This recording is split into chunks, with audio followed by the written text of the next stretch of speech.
So this time of year, your local radio, news outlets, whatever, they're going to be filled with advertisements for shops getting your vehicle in for winter. And we have to decipher here what's needed, what's necessary, and what's not necessary. I like to think there's a lot of good shops out there, but I'm not going to be ignorant and lie to myself and say that there's not shops out there that are just trying to flush your wallet.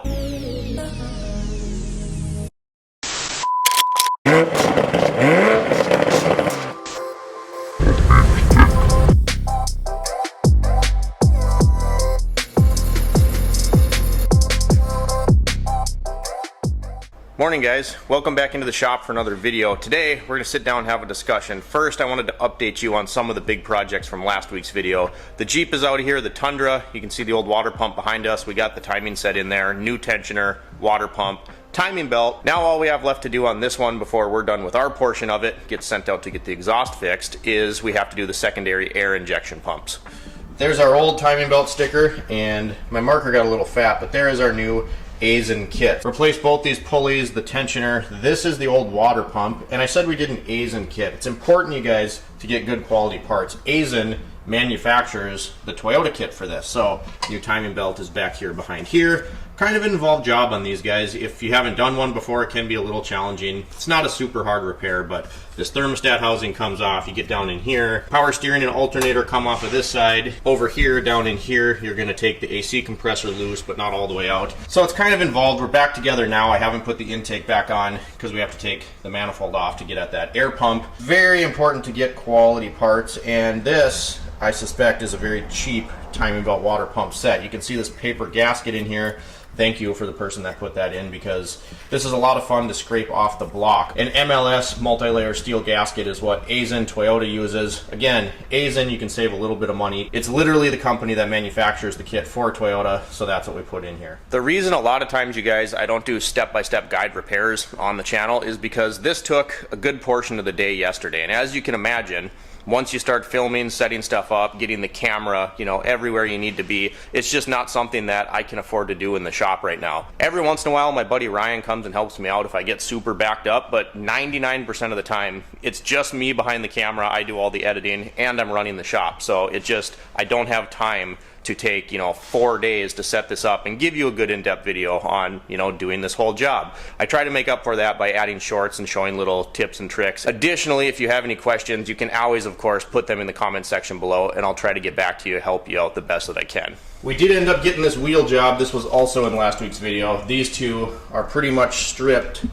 of the red coating that was on there. Let's go out and check out the other two. Little pressure washer guy. These ones are soaking with some stripper on them right now.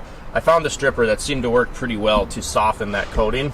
You can see right there where the edges are coming off the red, and this is what we want, but it has turned into kind of a long process. All right, so topic of discussion for today's video was what really should you do to get your vehicle ready for wintertime, right? I don't like it, nobody likes it. Winter's coming up, unfortunately. If you're in our area here, Minnesota, North Dakota, you know just how brutal our winters can get. A few years ago, you guys, before I sold my first house, I spent a ton of money to heat that thing. It was like a super cold, long winter. Actually, here in the metro, they have a snow pile where they dump everything for snow removal in the wintertime. In July, there was still snow that existed in that pile. It made the local news. It was a super cold winter. I spent over $600 every 6 weeks on propane to heat my house. Not a super well insulated older home, but I digress. The winters here can get horrible. I've seen negative 50 degrees Fahrenheit with a wind chill. It's hard on your vehicle. So what should you do, to get your vehicle ready for winter? So this time of year, your local radio, news outlets, whatever, they're going to be filled with advertisements for shops getting your vehicle in for winter. And we have to decipher here what's needed, what's necessary, and what's not necessary. I like to think there's a lot of good shops out there, but I'm not going to be ignorant and lie to myself and say that there's not shops out there that are just trying to flush your wallet, which is the first thing we have to talk about. Flushes, right? Transmission flushes, brake flushes, coolant flushes, all the flushes, changing fluids in your car. Changing fluids in your car is not a bad idea. In fact, it's a really good idea if you follow the manufacturer's specifications for when you should be doing that on your vehicle. Now that's a topic, for maybe its own video in itself, which would be a pressurized flush versus a drain and fill on fluids. There's lots to get into there. But the thing to look out for is if you go in for a winter checkup on your vehicle and the shop tells you Oil change, coolant, transmission, brake flush, you know, a lot of this stuff isn't necessary. Oftentimes how the big shops work is they'll have a third-party company, whether it be Justice Brothers, BG, admittedly all make good fluids. They make their own maintenance schedule per what mileage you should be changing these fluids using their products. And oftentimes it ends up being sooner than what the manufacturer says. Now we are in a world where companies are telling you 10, even 20,000 miles between your oil changes, and I would never do that. That's absolutely nonsense. Also a topic for another video. As an example for that though, I have customers that buy brand new Toyotas. Right now I have 2 of them, one of them just moved away. But with Toyota Care, they'll offer you free oil changes. So you come in every 10,000 miles, get your free oil change. Would I leave oil in my car for 10,000 miles? No, I wouldn't. So what I advise those customers to do, and it's completely up to them, go get 1 free oil change. In between there, I'll put another Toyota filter and the correct oil in your car. We'll do another oil change. We'll do it every 5,000 miles. Because I don't think that oil should sit in your car for 10,000 miles. That's a manufacturer's spec that I personally don't agree with. I think it's too long. Now we're talking some vehicles 20,000 miles. Absolutely ridiculous. It's planned obsolescence. So what should you have checked on your vehicle for winter? What should you do? Now, I put an ad out every single fall, get your vehicle done for winter, come in, get an inspection, and that's a great idea. Get everything checked out if you live in an area with a harsh winter. You just have to pay attention, make sure you're not spending unnecessary money. So what I do, I put that ad out there and we just do an inspection. We check everything over, visual inspection, check your fluids, check the maintenance history. Do you need an oil change? If you don't need one, you don't need an oil change just because winter is coming. But if you're up for an oil change, let's get that taken care of before winter hits, because the cold climate here, it is harder on your vehicle. Things I would really advise to check: tire pressures, especially this time of year. You'll come out if you have a tire light in your vehicle. If your tire is right on that edge of the threshold of that sensor, with our colder mornings now, you might notice your tire light's on. Then you drive to work, it seems like it went off. Make sure your tires are, one, of good quality. If they're starting to get worn out, you live in a snowy, icy winter climate, maybe think about doing a set of tires. I'd say that's almost number one, is check your tires, make sure the pressures are right, make sure they're in good condition for the winter time. Other things I'll do in these inspections: check your washer fluid, make sure you have washer fluid that's not going to freeze. Check the coolant. There's a way to do that. Check the coolant, make sure that it's rated for the winter, it's not old. You know, if we have to change that out,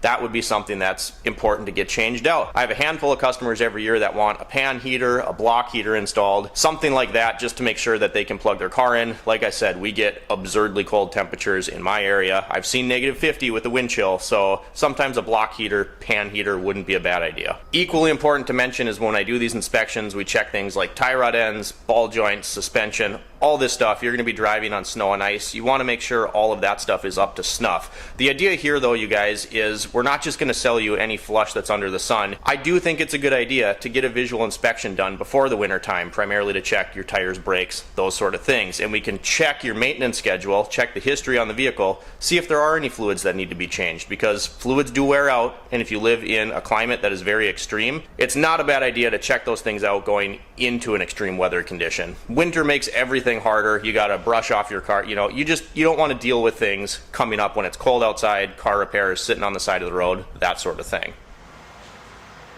The last thing I'd like to mention here, you guys, has nothing to do with the maintenance schedule of your car, the fluids, mechanically necessarily, not really any of that. If you live in a climate like we do, you guys, you know the winter, the salt, the brine, all that stuff that they're putting on the road, it's all very hard on your vehicle. We're in the Midwest. This is the Rust Belt. It breaks my heart to see these cars that get destroyed with the salt. Maybe they still run well, shift well, drive down the road nice, and the body is just completely falling apart. Thankfully, there are some things you can do for that. It's going to cost a little money. It's going to take a little work on your end, but if you want your vehicle to last, there are products out there now that do that. The rust can get so bad up here, you guys, sometimes. I actually totaled out a Subaru not that long ago. I'll see if I can find it and put a picture in here. The subframe was rusting out of the car, basically made it useless. Where the body was here, rear subframe bolts to the car, the subframe was hanging down, and this portion of the body here was so destroyed that structurally there was no way to fix that car. That car basically was not roadworthy anymore. So how do you combat this?